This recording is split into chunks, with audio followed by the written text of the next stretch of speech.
어느 병원에서 일어났는데 6살 난 어린아이가 교통사고로 119 차를 타고 왔어요. 그런데 이 여자아이를 보니까 처참한 거예요. 거대한 바퀴가 아이의 상체를 지나가면서 갈비뼈 밑으로 모든 내장기관이 다 엉망이 돼버렸어요. 이 아이가 살 수 있는 희망? 없어요. 그냥 목숨만 간당간당 붙어있는 상황이었어요. 그런 아이가 지금은 숨을 쉬고 있었기 때문에 이 의료진은 최선을 다할 수밖에 없죠. 의사들은 며칠 동안 집에 가지도 못하고 병원을 상주를 하면서 아이를 살리기 위해서 최대한의 힘을 썼어요. 그러나 아이는 점점 가망이 없어져 가고 무엇보다 간이 다 소실되어서 극히 소량만 간이 붙어 있어서 아이가 살아난다는 확신이 전혀 없는 상태였어요. 그런데 이때 한 의사가 나섰어요. 내가 이 아이를 살릴 수 있다는, 이 아이가 살아난다는 확신은 없지만 나는 하나님을 믿고 나의 임상의 경험을 믿기에 이 아이에게 자신의 방법을 한번 써보겠다. 그리고 의사는 그 1%도 되지 않는 희박한 가능성을 가지고 아이를 치료하기 시작을 했어요. 며칠 후 소아과에서 다급하게 연락이 왔어요. 과장님, 빨리 좀 와주세요. 이제 과장님 무슨 일이 난 줄 알고 헐레벌떡 이제 막 쫓아갔어요. 그랬는데 너무나 놀라운 일이 벌어졌어요.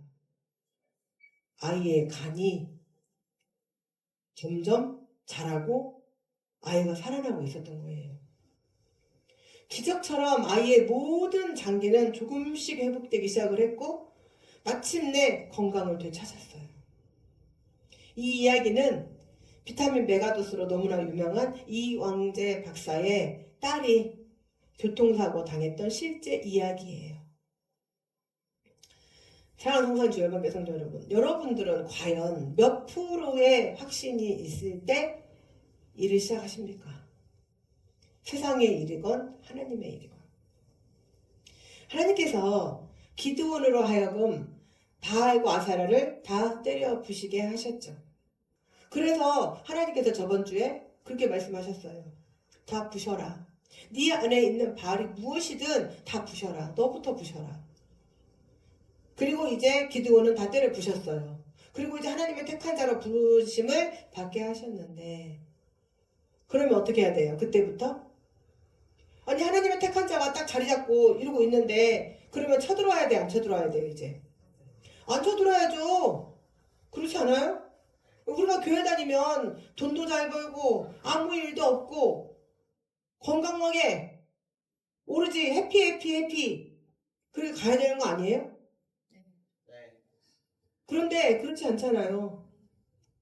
교회를 다녀도 여전히 내 생활은 나아지지 않고 여전히 궁핍하고 여전히 질병이 허덕이고 있고 여전히 자식은 말 안 듣고 여전히 관계성에서는 희박하고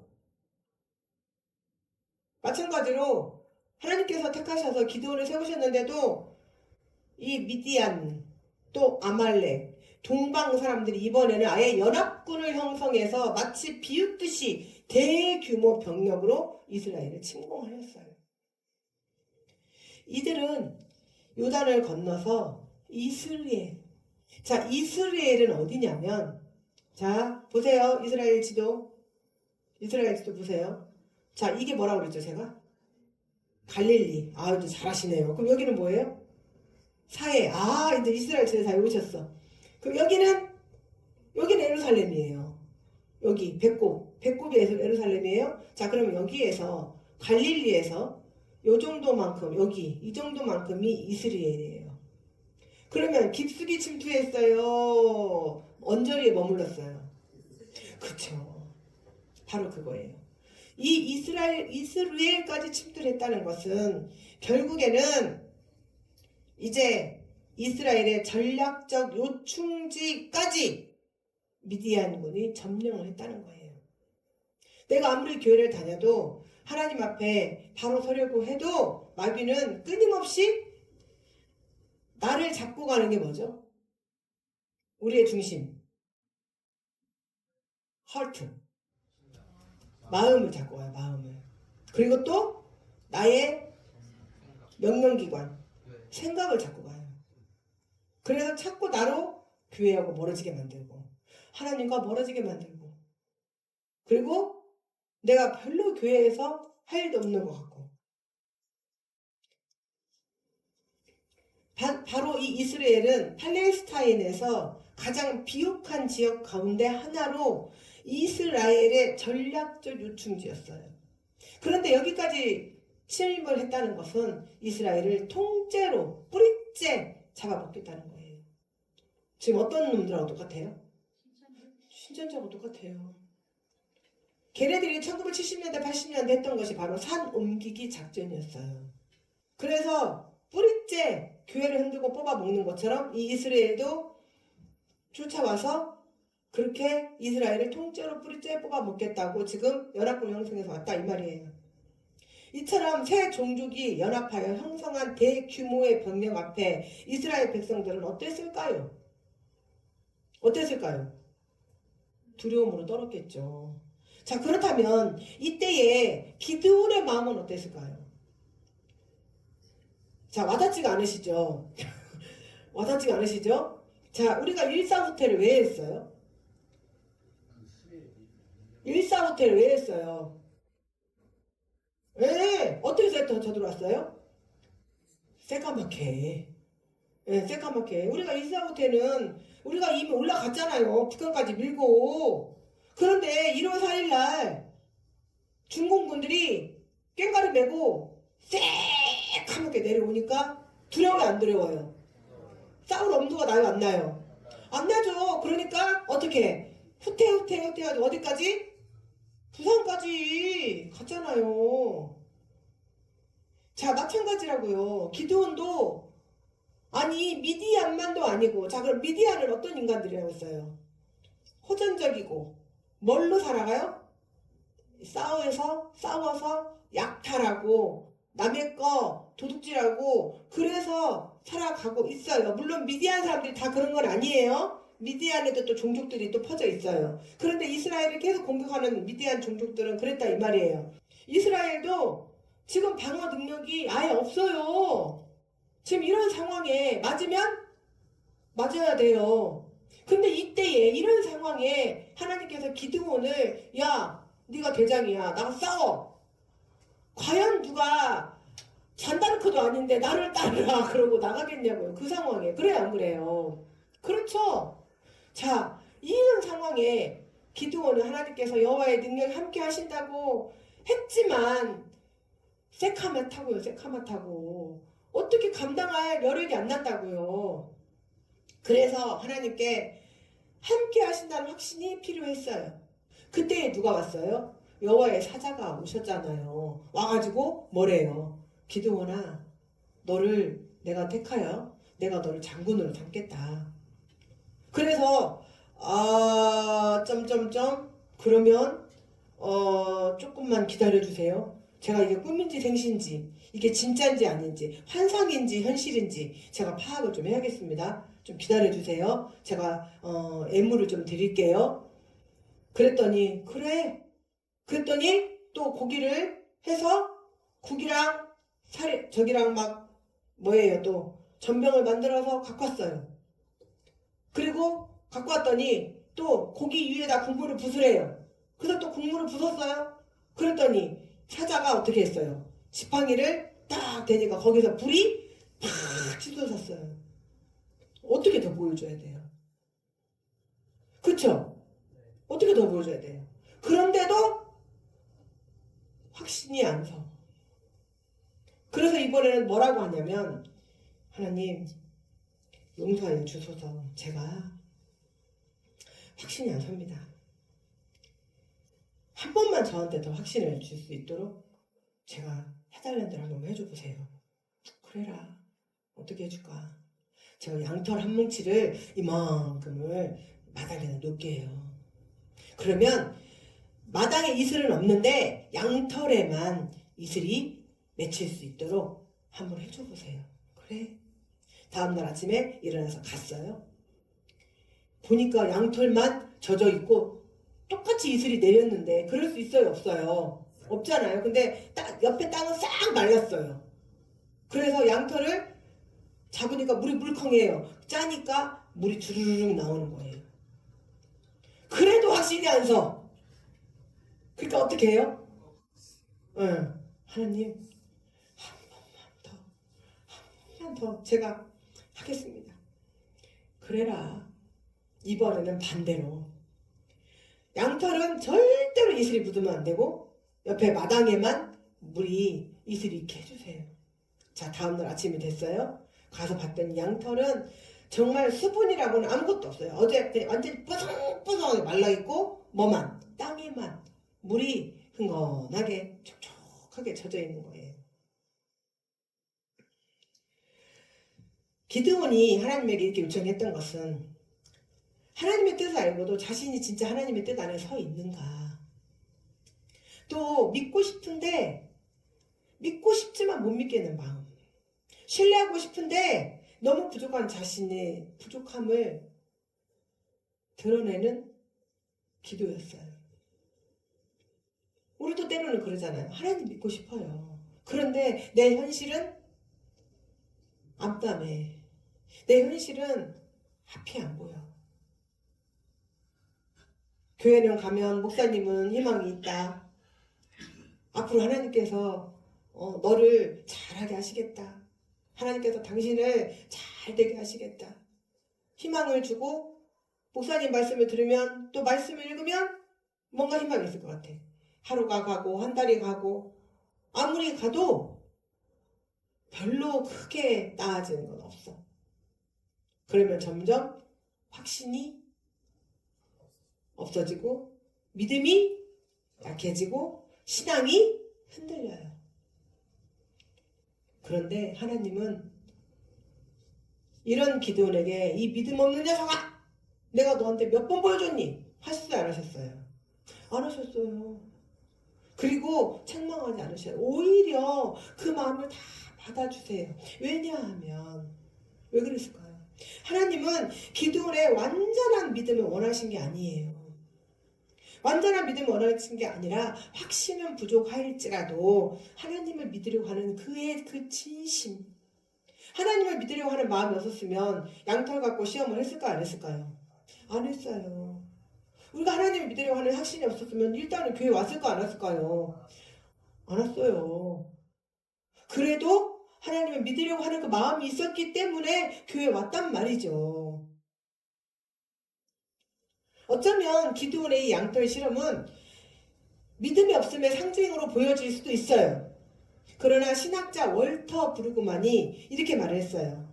믿음은 완전한 확신이 아니라 불완전한 상태에서도 하나님을 신뢰하는 것에서 시작된다. 그래서 우리가 저녁마다 예배를 드리고 성경 공부를 하는 거예요. 신학적으로 기드온의 요청은 언약적 관계 안에서 하나님과의 대화예요. 그는 하나님과 거래를 한 것이 아니었어요. 하나님 뜻 안에 자신이 제대로 있는지 점검하려는 거예요. 이처럼 하나님의 뜻을 살필 때는 또 신중하게 임해야겠지만 이제 하나님의 뜻이 확실할 때는 그때는 어떻게 해야 돼요? 나아가야 돼요. 더 이상 머뭇거리지 말고. 뭐 푸시킨의 삶을 굳이 외우지 않아도, 삶이 그대를 속일지라도 슬퍼하거나 노여하지 않는 것이 아니라 당장 내 삶의 변화가 없을지라도 하나님께서 하시겠다고 하셨다고 그 말씀에 믿음과 확신이 생긴다면 그대로 믿고 나아가는 거예요. 아멘. 그렇게 행동할 때 바로 하나님께서 이 사람을 통해서 이제 역사하셔요. 아멘. 제가 늘 말씀드리잖아요. 뭐가 있어야 주죠. 그릇이 있어야 주죠. 근데 이게 그릇인지 아닌지 어떻게 아냐고요. 얼마나 많은 사람들이 그릇인 줄 알고 하나님이 주셨는데 탈수덕 쏟아버린 사람들이 많이 있어요? 없어요? 자, 이스라엘의 초대 왕, 첫 번째 왕 누구예요? 사울. 그 사울은 얼마나 겸손했는지 왕으로 책봉을 받는 날도 어디에 숨어 있었대요? 보퉁이 밑에 숨어 있었대요. 그 키든 장신이. 누구나 처음에는 겸손해요. 근데 자리가 사람을 만든다. 이제 자리가 점점 높아지고 자리가 올라가면 올라갈수록 좋거든요. 말 한마디, 손가락 까딱 하나에 많은 사람들이 움직여. 그리고 왕의 위엄이 있어? 자기 말 한마디면 사람 하나도 죽였다 살렸다.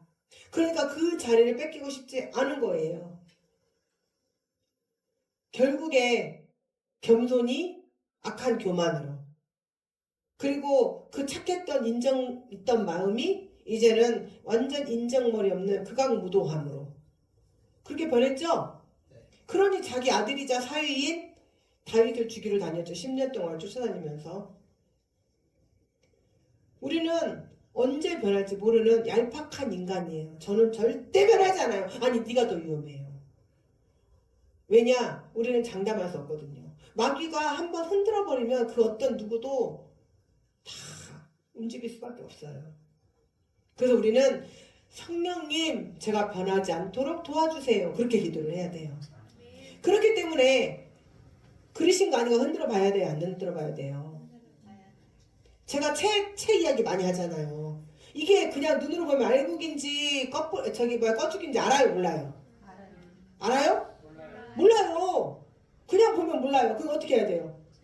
채로 까불러야 되잖아요. 그러면 알곡은 안으로. 껍질은 밖으로 다 튀어나가요. 그 흔드는 과정이 필요한 거예요. 그것이 나에게는 삶이 그대로 속일지라도 해요. 얼마나 고통스럽고 얼마나 괴롭고 묵묵히 엎드려서 견디다 보면 하나님께서 이제 다 하신다 이 말이에요. 그리고 그렇게 결단력 있는 행동으로 나아갈 때 하나님께서 영으로 옷을 입히시는데 바로 그 하나님의 능력이 임하다가 히브리어로 라바쉬예요. 이제 우리는 히브리어 굉장히 익숙하죠. 생전 처음 듣는 그런 언어 아니잖아요. 라바쉬 해보세요. 라바쉬 무슨 말이냐면 옷 입히다 뜻이에요. 하나님은 기드온에게 하나님의 영, 하나님의 능력을 옷을 입히셨다 이 말이에요. 기드온이 영웅이어서 쓰임을 받은 게 아니에요. 하나님의 능력을 덧입혀졌기 때문에 쓰임 받은 자예요. 이게 은혜예요. 우리도 그렇게 덧입혀지기를 축원합니다. 아멘. 그러나 은혜로 우리를 부르심에 대한 우리의 가장 확실한 표징을 우리는 하나님께 나타내야 돼요. 그게 바로 뭐예요? 그게 뭐예요? 믿음이요. 그게 뭐라고요? 믿음이요. 그게 뭐라고요? 믿음. 그래서 우리는 믿음으로 이제는 응답을 할 줄 알아야 돼요. 눈에 보이는 표징은 하나님 믿는 백성들에게 결코 완전한 믿음을 줄 수 있어요? 없어요? 없어요. 단지 순간적인 감동과 확신을 줄 뿐이에요. 자, 우리 성산주일반교는 특별히 치유하는 교회예요. 누가 치유해요? 하나님이. 그래서 목사님이 그러면 안 돼요. 저는 그냥 도구일 뿐이에요. 누가 치유하셔요? 하나님이 치유를 하시는데, 자, 우리 정말 많은 현상들이 일어나잖아요. 그런데 어떻던가요? 그때뿐이에요. 심지어 악한 인간들은 그 자기가 엄청난 치유를 받고도 몰라요. 그리고 오히려 하나님을 욕하고 떠나요. 확신과 감동은 눈에 보이는 것은 금방 사라져요. 그리고 또 다른 기대를 하게 되고 이제 그 기대가 무너지면 곧바로 의심이 들어오고 그리고 의심은 이제 곧 하나님의 믿음 없는 확신으로 변하게 돼요.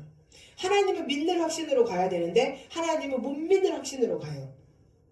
그래서 눈으로 보여줬던 감동과 확신은 물거품처럼 사라질 뿐이죠. 그리고 그들의 믿음은 마치 무슨 탑이 궁둔탑이 무너진 것처럼 와르르르 무너져요.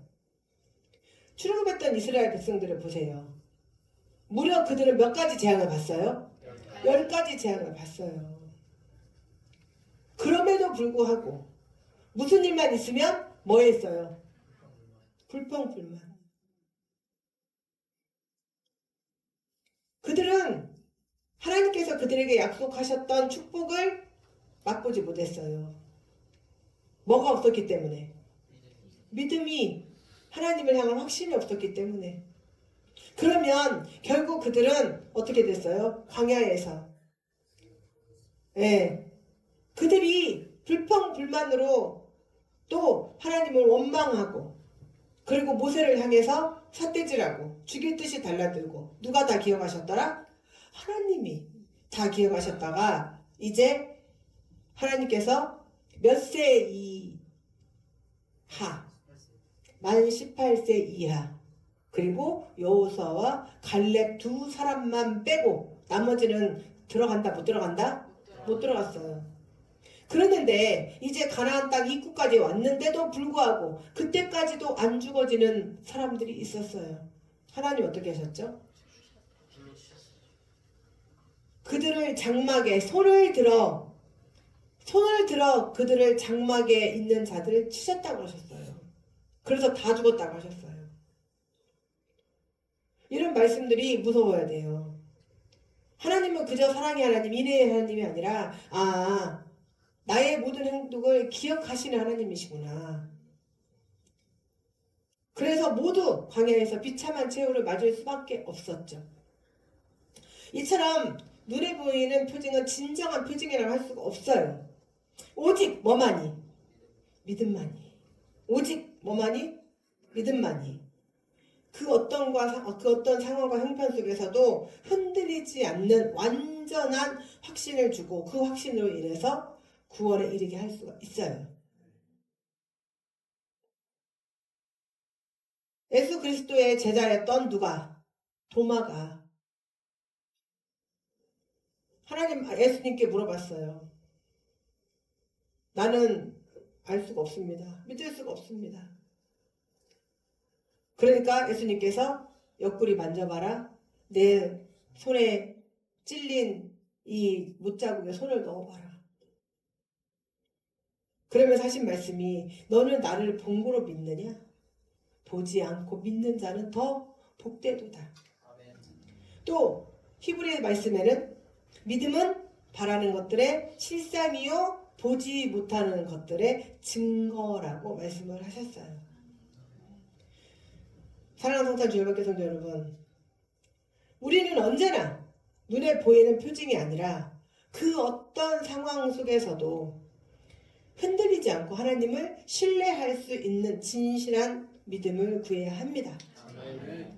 눈에 보이는 표징의 근거에서 우리의 신앙을 유지하려고 하면 할수록 우리의 신앙은 더 많이 흔들릴 뿐이에요. 우리가 하나님의 눈에 보이는 표징을 통해서가 아니라 오직 믿음을 통해서 보려고 할 때 우리는 하나님을 더욱 분명하게 볼 수가 있어요. 그 어떤 상황 속에서도 하나님의 살아계심과 또 그 하나님께서 우리를 부르셨음을 의심치 않게 됩니다. 우리가 부르심을 받았다는 사인을 받고도 확신이 없어서 멈춰설 때가 있어요. 그러나 우리는 내 안의 불안, 내 과거의 실패, 나를 잘 아는 사람들의 시선이 나를 자꾸 붙잡기 때문이에요. 기도원도 그랬잖아요. 내가 어찌 이스라엘을 구하리까? 그리고 세밀하게 확인하면서 나아갔어요. 지금 우리 중에도 그런 분들 계시잖아요. 직장을 바꾸라는 감동이 왔어요. 그 확신이 없어서 미루고 있고 하나님께 헌신하라는 마음을 받았어요.